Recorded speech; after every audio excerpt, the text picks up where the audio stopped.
Hello, all participants. This is Manish Kumar from SecureLink. Welcome to the Unified Compliance Framework webinar for Common Controls Hub. The webinar is about finally the burden compliance community sees the value of harmonizing regulations, standards, and legal requirements. Let's start by knowing a bit about us. We are SecureLink. We are a risk advisory firm headquartered in Dubai. We are a part of Starlink group of companies, which is a 500 million US dollars enterprise with over 350 employees and present in the region for last 15 years. SecureLink is an independent advisory firm assisting our customers in identifying, mitigating, and managing their business risks. We provide a comprehensive assessment of risks across people, process, and technology, and help put the right governance frameworks in place to ensure that the risks are continuously monitored and acted upon. We help our customers to develop frameworks and implement platforms for automation of governance, risk, and compliance requirements. Our risk assessment and management techniques are drawn from international standards and good practices and fine-tuned to meet your requirements. We are present in various countries, as you can see on the screen. We provide the services regarding people, which include security awareness and training, social engineering activities, the process-related services, which include risk and compliance, identity and access management, data security and privacy, as well as unified compliance framework, and technology-related services, which include application security, infrastructure security, incident response, and the applications like SVMC. Enough about us. Let me introduce you to our speaker of the day, is Jason Nefford. Jason is an expert in internal audit, risk management, and compliance. He typically takes complicated, confusing, and difficult things and makes them very practical, proactive, and simple. Previously, he worked for two of the largest accounting and consulting firms and was an executive in two organizations responsible for internal audit, risk management, ethics and compliance, and of course, information security. Jason's certifications include Masters in Business Administration, Certified Public Accountant, Certified Internal Auditors, Certified Risk-Based Internal Auditor, Certificate in Risk Management Assurance, Certified Governance Auditing Professional, GRC Professional, GRC Auditor, and Certified Risk-Based Auditor.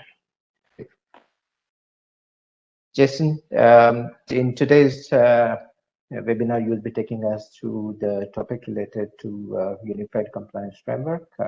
I believe this podium open to you. Over to you, Jason. All right, thank you. So let me go ahead and queue up the screen here. All right.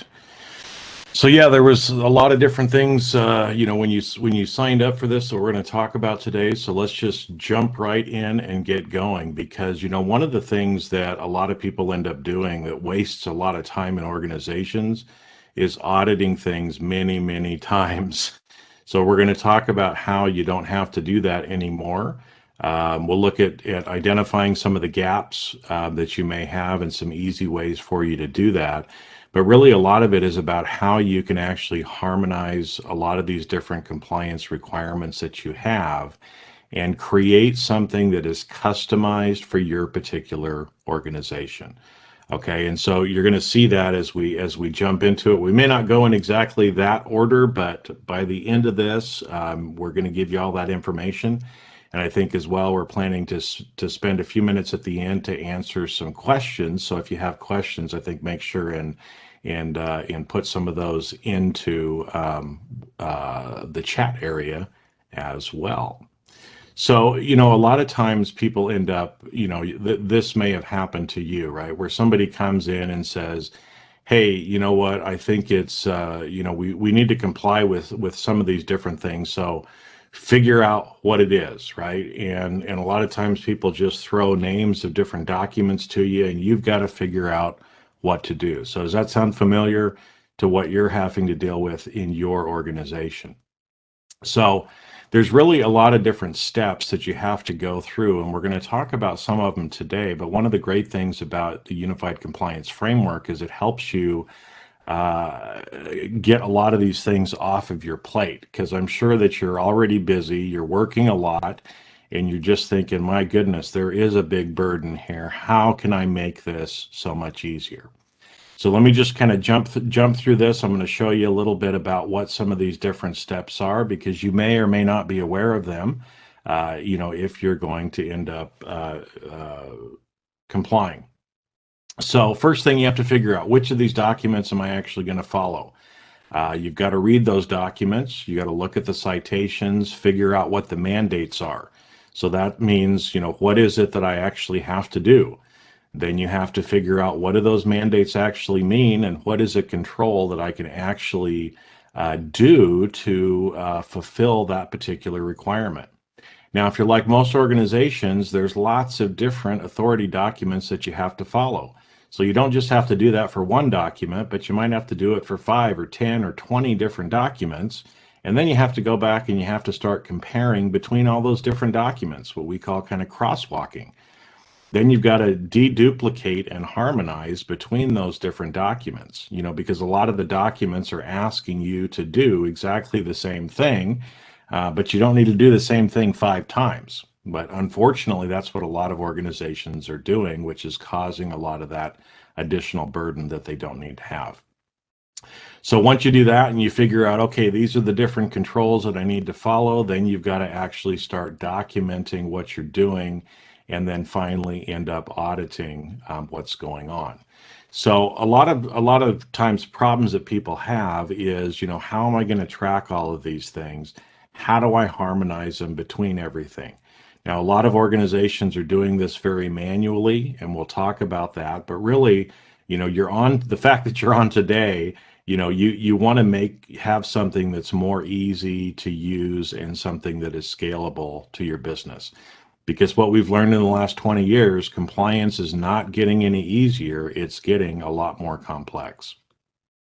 So there's really kind of 2 ways that you can go about this. You can decide to go out and do all of this work on your own. You can do the equivalent of building, a Back to the Future DeLorean. And that takes a lot of time, it takes a lot of money. And so, but again, that's where a lot of organizations are today. So would you rather do that, or would you rather just go buy a car like a Toyota RAV4 that'll still get you where you need to go, but you don't need all the fancy bells and whistles? And for most organizations, the Toyota RAV4 option, much better, much less time, much less money for you to comply with what you need to do.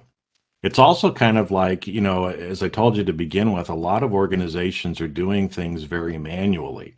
Now, my family history, a lot of my family were farmers up until about the last generation or so. And so if I'm a farmer, do you want to do farming manually with a hoe, or would you rather have a tractor? Well, I'll tell you, I've done a lot of hoe work. As a manual work. I much prefer to have a tractor, and I'm guessing that you're probably that way too. And so we're going to go through today and show you how you can move from something that's manual, like trying to farm with a hoe, versus actually using something that is like a tractor. Okay? So I'm going to run through some of these slides really quick because I want to jump in and show you how easy it can be, but I need to share with you a little bit about some of the terms that I'm using and the process that we're going through and talking about. So the first thing is, I've used this word authority document. What is that? Well, think about it as any time that there's a law, regulation, international standard, things like that you have to follow, okay? Now, what ends up happening is those mandates don't use the same terms across the documents, which means one of the documents might say something like shut the faucet, one says close the spigot, one says turn off the nozzle.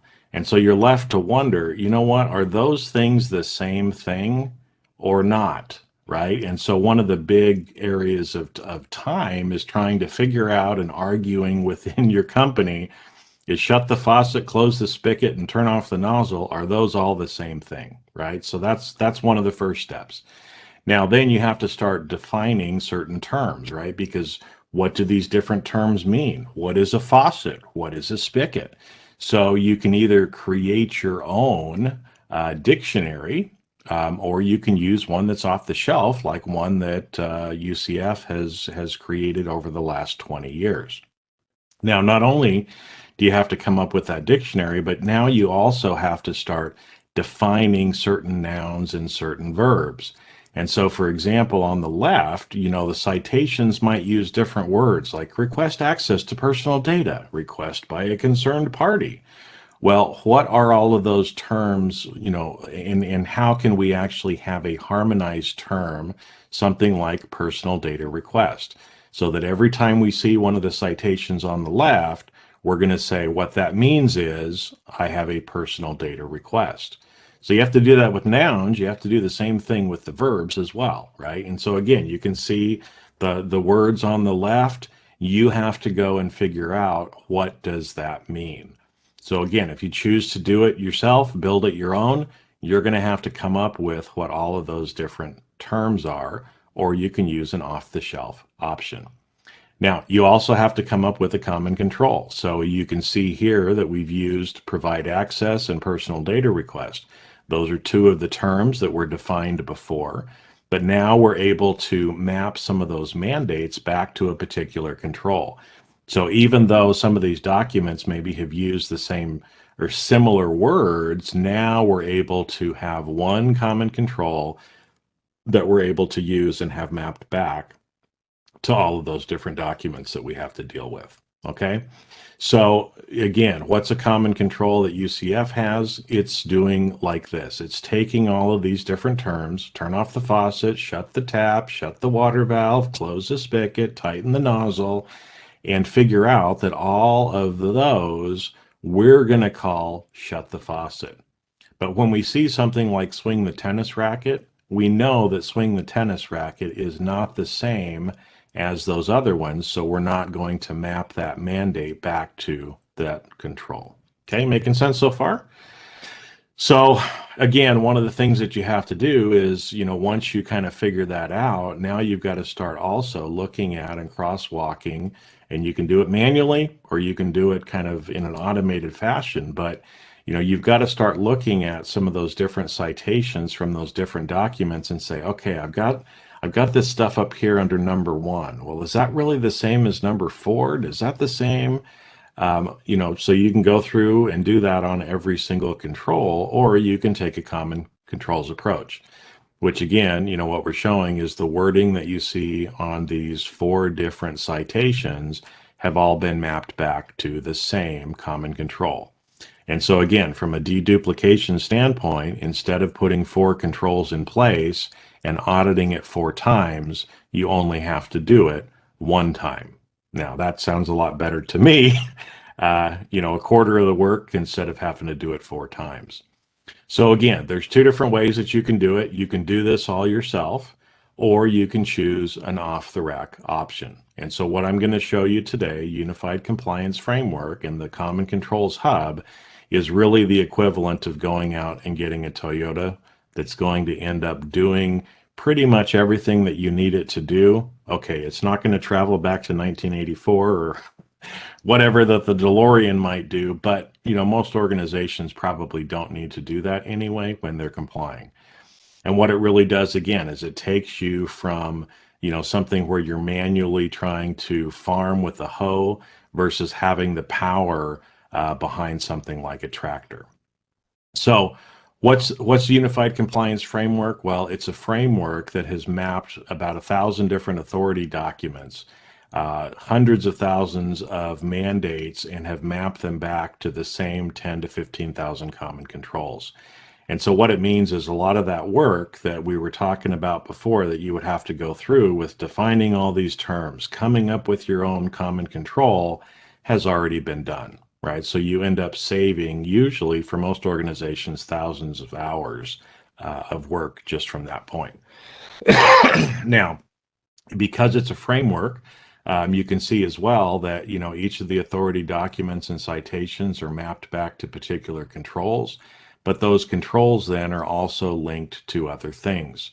So different assets that these controls would be working on, compliance documents like policies and standards that you might have, as well as, the audit steps that you would be performing or that someone would be performing if they were to audit your particular controls. Okay. And again, this is something that UCF has been working on for about 20 years. There's over 100 patents on how to actually do this. And it's also the only framework that links those authority documents back to tag citations as well. So you can go forward and backwards, because at the end of the day, somebody's going to come in and ask you if you're following this particular citation in this particular authority document. And you want to be able to make sure that you can go back and prove to them why what you're doing is meeting that particular mandate. Okay? So here's an example again, of I kind of showed you before, but two different citations from NIST 800-171 authority document, and how we're able to get from the actual, citation in the document that you see there in the B column, and that both of those were actually mapped back to the same common control: establish access rights based on least privilege. So again, just like I showed you before, here's an example as well. Not only is there duplication between the different documents, but in a lot of these documents, there's a lot of duplication within the document as well. And you're going to see that when I show you some of the numbers here in just a little bit. Okay. So we load everything up. We take all of those different citations that are tagged, we load them up into the framework as well. And so you're able to, through the Common Control Hub, be able to see that. We take the framework, we load that in as well. And so, what you're left with is a tool that has all of these different documents linked together. Very simple for you to do. Now, again, as I told you, there's almost 1,000 authority documents that are in there. But the nice thing, too, is, you don't need to comply with everything. So wouldn't it be nice if you could actually just customize a list of the authority documents that you need to follow and be able to compare across those documents and track and share that compliance? That'd be great, wouldn't it? And that's exactly what the tool will help you to do. And I'll show you exactly how that ends up working. So again, you might be sitting there saying, well, is it going to save me time and money? And I'm going to show you some numbers here. I'm taking 3, real authority documents that a lot of organizations have to follow, and sharing with you some of the numbers and how easy it can actually be to do this. So, the first thing is I'm going to share with you COBIT, the COBIT framework, the NIST 853, and ISO 27001. And so what I've decided is, I went out and I said, okay, I need to create a customized list, if you will, because these are the 3 documents that I want to comply with. And so I jump into the tool, I say, here's the 3 different documents that I want to comply with. What do I have to do? And so again, I'm showing you some screenshots here, and hopefully we're going to have time. I'm going to jump in and actually show you live in the tool actually how easy it can be to do that as well. But already you can see from this, that there's 2,200 citations asking you to do 2,300 different things. But there's almost 50% duplication between and within all 3 of those different documents. So what you're able to do then at that point is, again, you can, I've created my list. I've got my list of the different controls that I need to follow. Now you can actually take that list and export it out into Excel, or through the API that UCF offers with many of the softwares, you can actually pull that data through API directly into your GRC tool.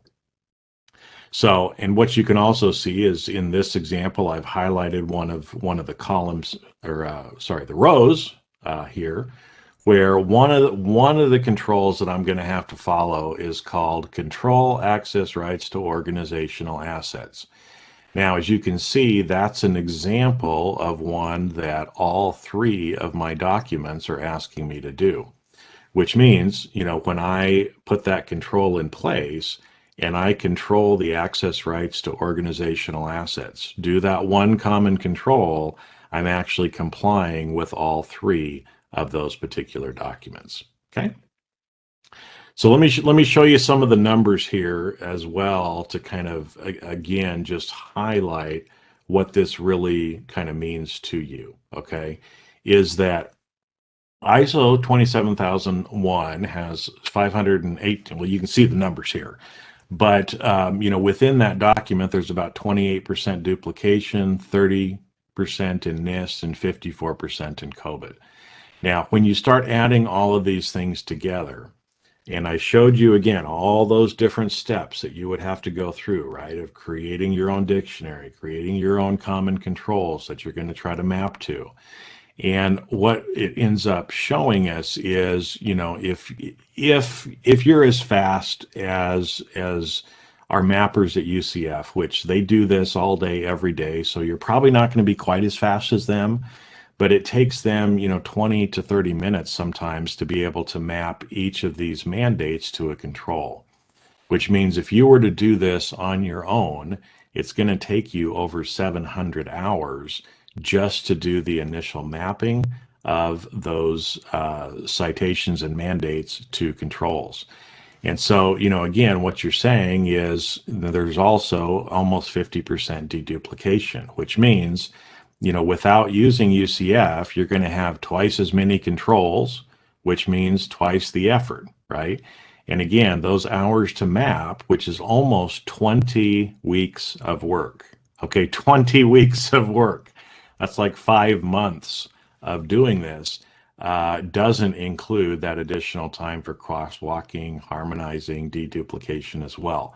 That's just the hours for you to map it to begin with. So again, hopefully, again, you can see the numbers are pretty clear that, we talk about the burden of compliance. Well, one of the reasons so many organizations are burdened is because they're doing twice as much work as they actually need to do, right? So wouldn't it be great if you could do half the work that you're doing? So, again, we create this whole list. We come in, we look at it. It's customized to just what it is that you want to look at. And from there, you're able to say, okay, now I've got my list. I want to take a look at what are the different controls that I need to follow. And at that point, you're able to do what we call a build or use the API. So you end up getting a spreadsheet, just like the spreadsheet that I showed you. But again, you can also get copies of all of the different templates that go along with those controls that you need to put in place. And so again, what I've shown you there is a little screenshot of that spreadsheet that I showed you, but also an example of a system configuration and labeling policy as well. And this is, again, what we're talking about from a customization perspective, right? I've put in 3 different documents that I want to comply with. So I'm gonna get a list, and I'm gonna get all of these different templates only related to the 3 documents that I need to comply with. Okay, because that's another mistake that a lot of organizations take is, oh, well, this is the best practice, so this other thing does it too. And so all of a sudden they start adding a whole bunch of additional controls that they actually don't need to follow. So this will help you to be able to get something that is truly customized and only the things that you need to look at. And so again, I'm going to jump in and I'm going to show you in the tool, exactly how easy it can be. Because I'm sure some of you are thinking, okay, you just showed me some numbers, but it really can't be that simple. Well, I'm going to show you how simple it actually can be, okay? And so again, you can end up taking that from exporting out into Excel and Word documents, or you can also take this information through API actually into your GRC tool, okay? So we also talked about, auditing once and measuring across the mandates. And so again, we had COBIT, ISO, and NIST that we had put into our list. And as an example, here is, some of the audit steps that you would need to go through. And so again, for that first one that we talked about, control access rights to organizational assets that we looked at before, here's some of the different assessment procedures.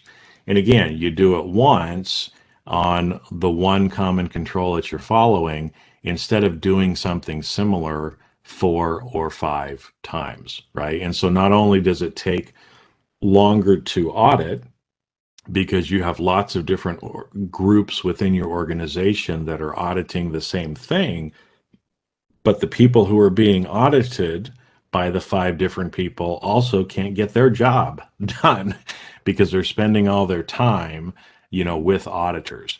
And so again, this is one of those that audit once and measure across mandates. Very, very simple to do from this process as well. So I showed you some numbers before, but again, I want to kind of share with you some other numbers that go along with this. So we picked the 3 different authority documents, COBIT, NIST, and ISO 27001. We could see very quickly that there are, 2,300 mandates from those 3 documents. But if you take a common controls approach, it's half the work, right? Instead of 2,300 controls, there's only 1195. Now, from that again, because we were talking about the customization for this as well, right, is you're looking at, well, what else is it that I'm going to have to do? There's probably some policies I'm going to have to create, because a lot of times the control will say you need to have XYZ policy, right? Well, and so when I ran this on myself and looked at it, there's actually 104 different templates that would also go along with this.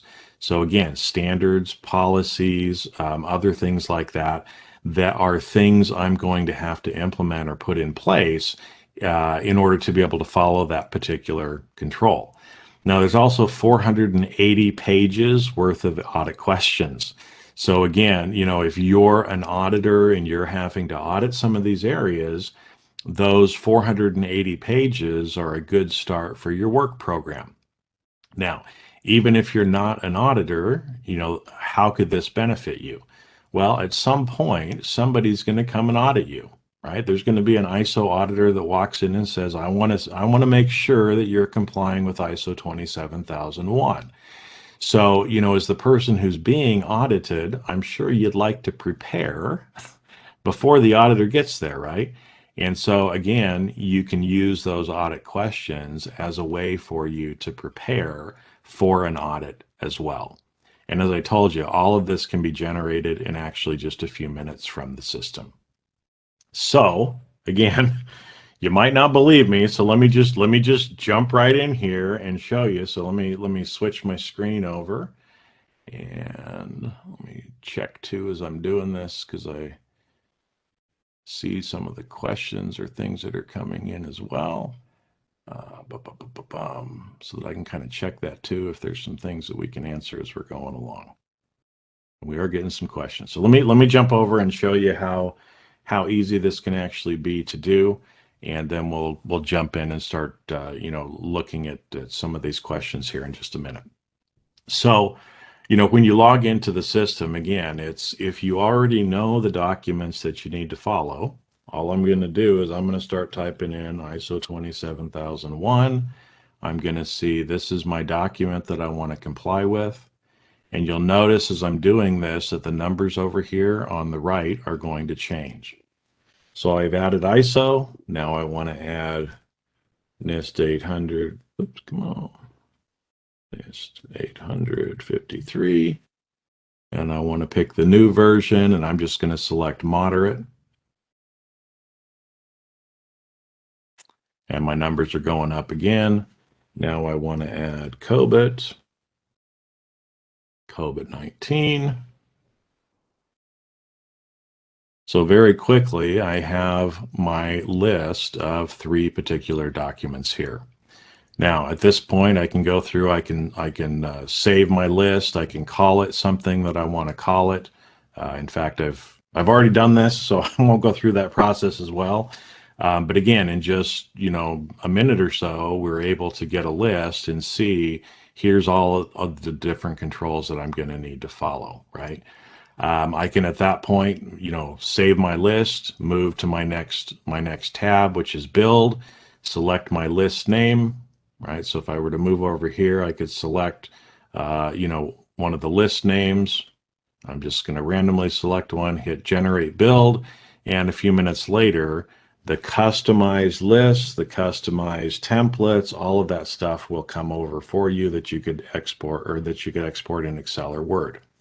Or you go back and you take a look at your list name, you share your list name, and if you have the API access to your GRC tool, you go over to your GRC tool, put in your API key, and click refresh, and that information ends up pulling over. So again, you can see very, very quickly, how easy it is for you to do that. And in fact, here's what it would look like, right? So if I come out and create that, open it up, here's all of my different control documents or control spreadsheets with all of my different controls. I shared with you about the audit guidelines. Here's all of the information in doc form. That is all of the different audit questions that you have to go through.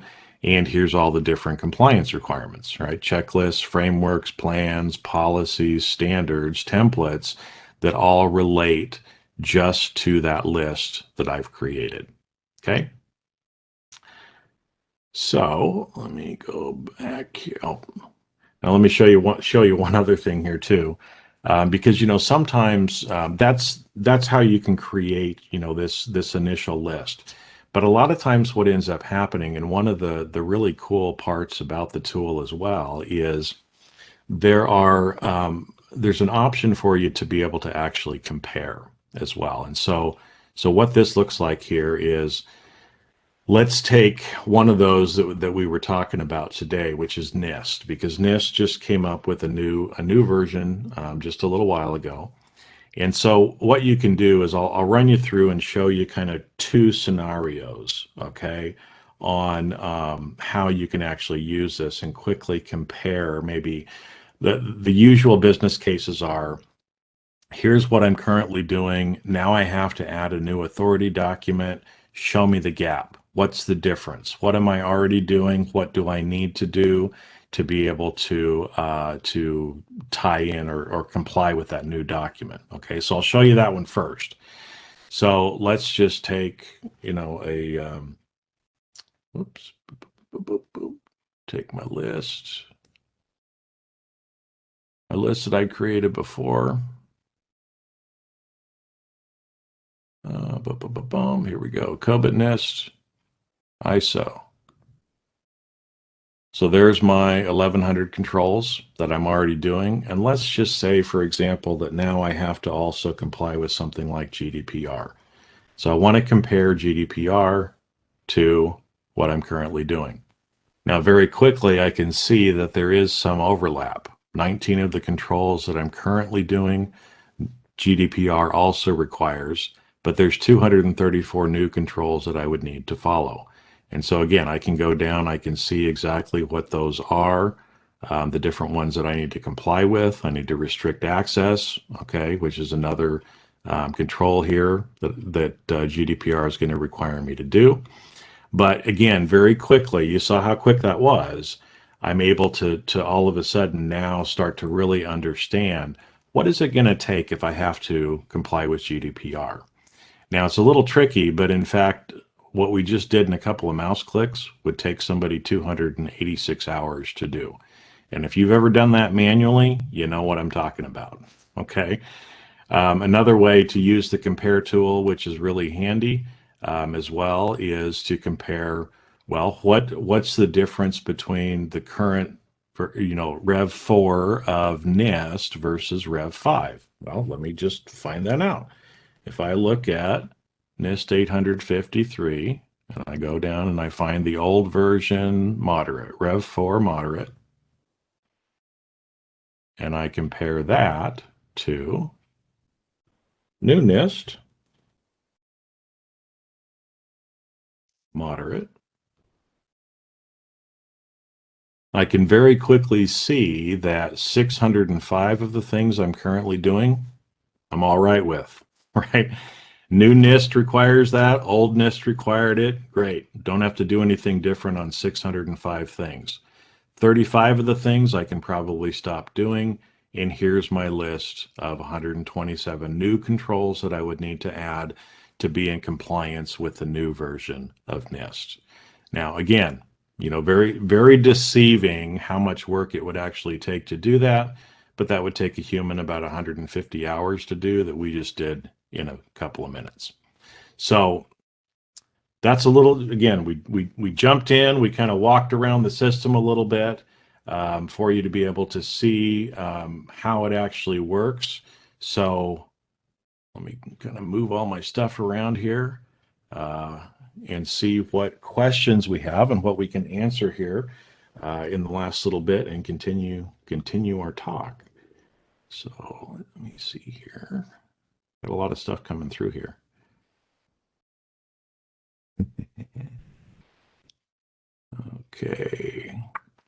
Okay, one of the questions. Oh, yep, go ahead. Jason, we have a question, which is there a way to employ our noun and verb model to internally created frameworks to help map back to the common controls? So about mapping the internal control of the organization to the UCF common control. Yeah, and there's really so some organizations look at that where they'll say, you know what, I've already got some internal controls, internal policies, things like that I'm doing. Can I map that back to the UCF, or can I use that, in the framework approach? And you can. There's two ways that you can do it. One is that I call kind of drop in the top of the funnel, which means you can map your internal controls to the UCF common controls just like any other authority document. And so there's a lot of organizations that will do that, where they either hire UCF to do it or they license the mapper tool. And I didn't really talk about that. It's a whole separate tool where they can actually, take your own internal controls, map those back to the UCF controls as well. Thanks, Jason, for the clarification. This is a more interesting question, which is where we are talking about the text from the authority document. So how much is the text from the authority document actually included in the tool? Or is it just the title or a complete description? All the text? Is there a way you can show an example? Yeah, so just a minute. What's going on with my... Let me jump back over here and actually show you. So as an example, right, we'll just select one of these controls here. We'll just find one here real quick. So here is the UCF common control: establish, implement, and maintain security control system monitoring and reporting procedures. UCF number 12506. It's a, establish, maintain documentation control type. It's preventative. Here is the actual wording from those two different documents that was mapped back to that particular control. So yes, within the tool, you can actually see the source documentation and the source citation number as well for everything that has been mapped back to the controls. So, and again, as I told you to begin with, and this is one of the things that a lot of companies don't realize, but again, when that person comes in to audit you, if it's a regulator or whoever it is, they're not going to ask you if you're following your controls. They're not even going to ask you if you're following the UCF controls. They're going to ask you if you're following the mandates they've asked you to do. And a lot of organizations don't have that line of sight on, okay, I'm doing this, but why am I doing this? Well, I'm doing it because NIST asked me to in this particular reference point. That make sense for it? Right, yes, Jason, thank you for that clarification. There is another question regarding the organizations that have existing controls and existing standards, procedures, etc. Can the UCF common control be overlaid on top of them? Yeah, so ultimately what you have to do is when you see a common control, right? So we'll just take this one as an example. establish, implement, and maintain security control system. Well, each organization has to document or show the how and what you're doing to comply with that. And so each organization, like you said, is going to have some of their own established controls, or maybe they do things in a certain way that other organizations don't do it that way. And so there's still that time of saying, okay, I know I have to establish, implement, and maintain security control system monitoring and reporting procedures. Okay, how and what are we doing in our organization to comply with that? Because that's still in one of the biggest pieces of compliance is the documentation and the proof that you're actually doing it. And so again, that's where, the controls and some of the other things that you're already doing internally, you're going to be linking back to these particular UCF controls. And that way, that's showing the how and the what that you need to be able to show compliance for it. Thanks, Jason. Mhm. Another question is regarding the APIs. Mhm. What is provided as a part of the API? All the mappings, or do we still need to use the UCF CCH for builds? Yeah, so that's one where if you think about the way UCF does their accounts is each organization wants to use the information in different ways, right? So some organizations, the starting point is you come into the UCF tool, you create your list of the different documents you want to comply with, right? Because that's going to create your customized list for you, along with the different supporting documentation for it. So you start off in the UCF portal, creating the lists and doing the things just like I kind of walked you through here. And then you have to decide, how do I want that information? Do I just want to move it over into my GRC tool, or do I also want it in Excel and Word versions? Because some organizations don't have a GRC tool, some do. And so at that point, you kind of have the choice on, well, which way do you want it? And so some organizations say, I only want it in the API. So I'm going to, I want that API access, so it'll pull it over into my GRC tool. Some say, I don't have a GRC tool, so just give it to me in Excel and Word. And some say, you know what, I want it both. I want to be able to pull it over into my GRC tool, but I also want to have the Excel and Word versions as well. And so again, there's options for that. It just depends on how each organization wants to consume the information that comes out of the UCF tool. Yeah. Thanks again, Jason. Now, we have a question that will kind of that would be common among most of the participants, which is, with common controls, how do we evidence the compliance with authority sources if they have different levels of stringency? For example, the one source requires retention for 1 year, whereas the other requires for 6 months. So if we have retained the data, let's say in this example, if we have retained the data for 8 months, you would be meeting one source requirements, but not the other one. Is there a way to easily perform the analysis? Yeah, so this is one where, everybody thinks compliance is completely black and white. But sometimes it's not. So like that example that you shared, one authority document is saying 6 months, one is saying 12 months. At that point, your organization has to make a strategic decision, okay? And so you have to look at it and say, well, what do we want to do? And so some organizations might look at that and say, well, we're going to follow the most stringent. So we're going to say, okay, the most stringent requirement is 12 months. So because of that, the how and what we're doing is we're going to maintain those records for 12 months because that's the most stringent. Now, by doing that, okay, you're not compliant with the one, but you are with the other. Does that make sense?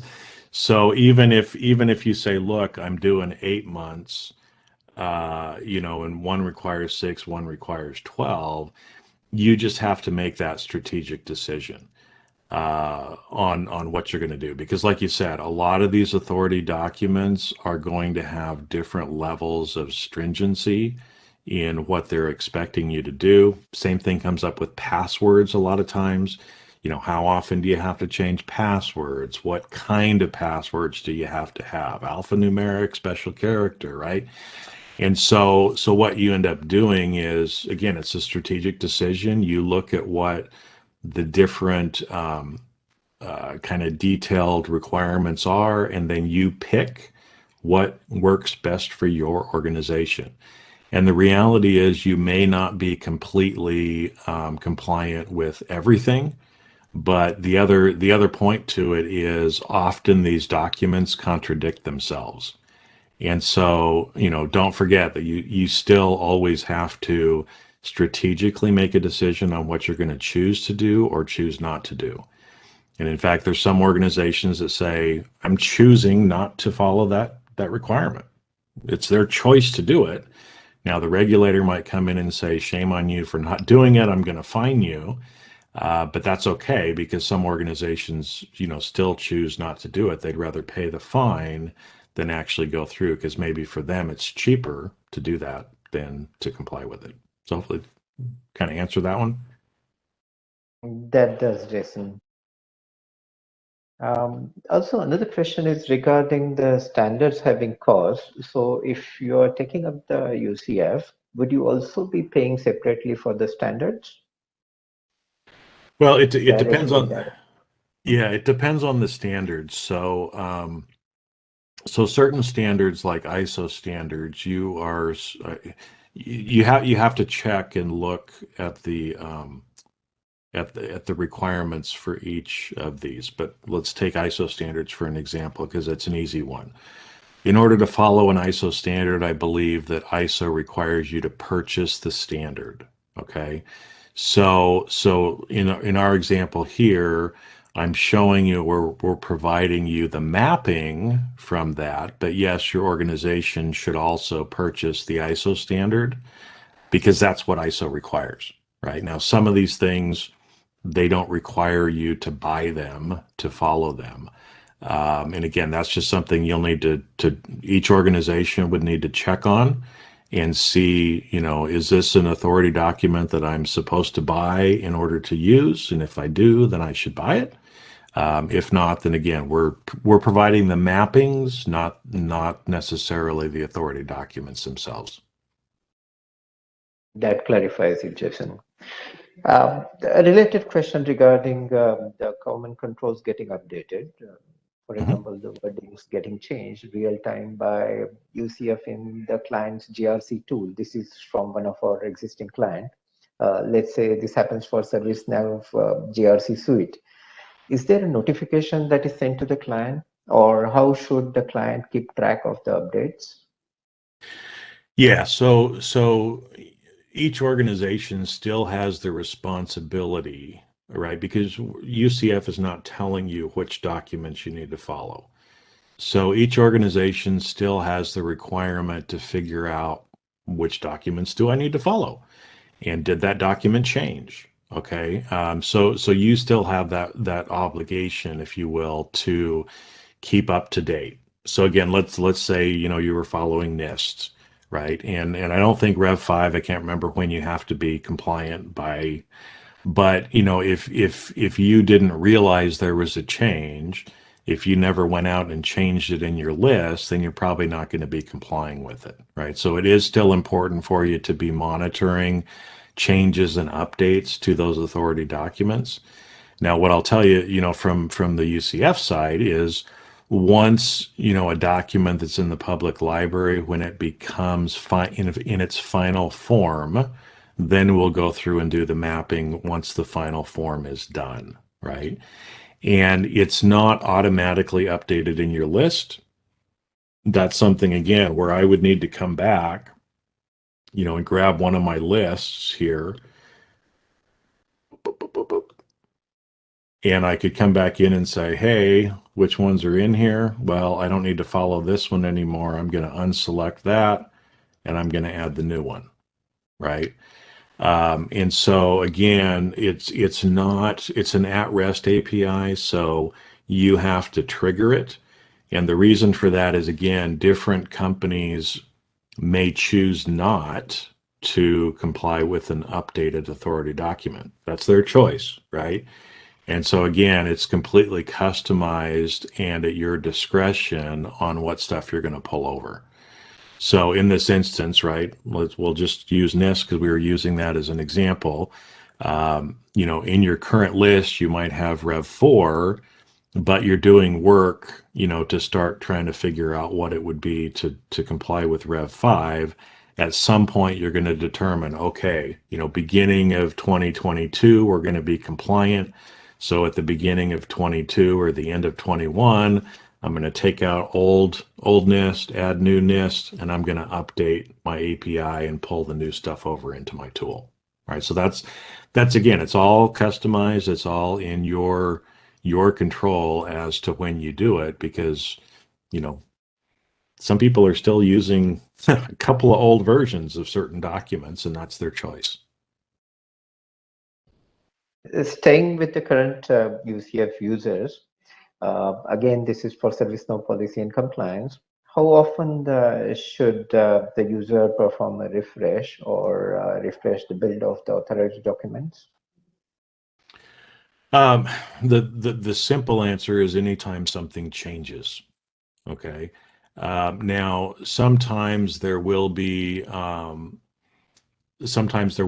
remappings of certain documents, but usually, again, if you're a UCF user, you'll get emails that will kind of share with you new documents added to the library, changes. NIST is an example of that. Rev 4 actually went through a remapping process. So it was originally mapped, and then there were some changes because as people looked at it, said, well, it's probably better to do it this way than the way it was originally mapped. So anytime something changes that way, you would want to go in and refresh at that point. Or again, if there's a new document that you need to comply with now, you take out your old one, add your new one, and then refresh. Great. Here is a simpler one for you. How many languages are covered by the Unified Compliance Framework? How many languages? One. So everything in the UCF is in English. And the reason for that is obviously when I was showing you all the nouns and the verbs, because actually the nouns and verbs, their relationship in the sentence structure makes a huge difference on how you would map something. And so everything in the UCF tool is in English. So one language. Okay. Any standard you have in pipeline to be mapped? Yes, I know the mapping team is always busy. I'm not part of that team, so I don't know actually what they're currently working on. But again, that's as new documents come out and are put in final form that lots of people are using. I know that they get on it right away. And we say within 6 months, but often the documents are there much quicker. So I'm not privy to that information, but I know they're working on lots of stuff right now. So. All right, we'll take your word on that. And Jason, this is an interesting question. Okay, this is probably looking at the things from the other side. This is talking about the audit questions. Mm-hmm. Now, would UCF help the audit team to create the audit questions? Yes. So, and actually speaking as someone who ran internal audit departments for a long time, the audit question list can be the starting point for your work program. And so, again, you may choose to do things a little bit differently, but I see it from an auditor's perspective as a great way to start your audit program, especially if you're doing a compliance audit. it's a really quick way for you to kind of come up with what your work program would be and how you would actually go out and audit that. You're obviously going to customize it, make some, of your own decisions as to how and what you're going to do it, but it gives you a good starting point. You're 40 or 50% of the way there, at least, probably, by using that as a starting point. Great. Now, I guess we have time for one last question. This is regarding the documentation part of the controls. So how would a user understand the documentation part, that what has to be documented as, let's say, policies or procedures, or what has to be implemented? Is there a simple way to do that? Well, and again, some of that is going to vary from organization to organization. Let me see if I can bear with me right now while I try to find something. If we can, how the easiest way is going to be to show that, right? So, your documentation. So, well, actually, here's a good example, right? Establish, implement, and maintain a system and information integrity policy. So this system is asking you to establish, implement, and maintain. So those are 3 different steps that you have to do, right? And what do you have to do? Well, this one is literally asking you to come up with that information policy, right? So how would you document that? Well, you would show that you have established, you would show that you have implemented it, and you would show that you are maintaining that as well, right? So there would be, and with all 3 of those steps, there's going to be certain documentation that you're going to provide. Okay, I'm establishing the policy. Here's the policy. Here's the approval of it. Okay, so that's what you're documenting to begin with. Now I've implemented it. How have you implemented? How can you prove that you've implemented it? Well, on the 1st of January 21, we sent the policy to everybody, blah, blah, blah, blah, blah, blah, blah, right? And then again, how are you maintaining it? Because, that's one of those things too, where a lot of times people will put a policy in place and then they forget about it. They never maintain it, they never monitor, they never make sure that the policy is actually followed. And in fact, depending on your jurisdiction, but especially here in the US, it's better to not have a policy at all than to have a policy and not follow it, because your litigation exposure goes up significantly if you have a policy and you're not following it. So hopefully that kind of helps. Now that the exact how and what is going to vary for each organization, but that kind of gives you a high level idea of some of the things you would be documenting and showing as support that you are in fact following that. You might not call it the information integrity policy. You might call it something else, but you know that when UCF says information integrity policy, that's our, data. I don't know. I can't come up with a name right now, but you might call it something different, and so you would make that link too between what you're doing and what the UCF control is asking. Okay, Jason, and this also goes out to all the participants. We see that there are a lot of questions still coming through. So let us give you our contact details, and it will just come up on your screen in just a few moments. And we can take it up from there. You can connect with us on the email addresses mentioned here, and we will respond to you, and we can give further clarifications. We can secure more clarifications from these addresses. Please connect with Sriram at SecureLink.net and Manish at SecureLinkME.net, as well as our marketing team, Raji at StarlinkME.net and Rishi at StarlinkME.net. And we will connect with you to get further clarifications and for further details. Thank you, everybody, for participating. Thank you, Jason. for a very detailed description of the Unified Compliance Framework. And thank you everybody for attending.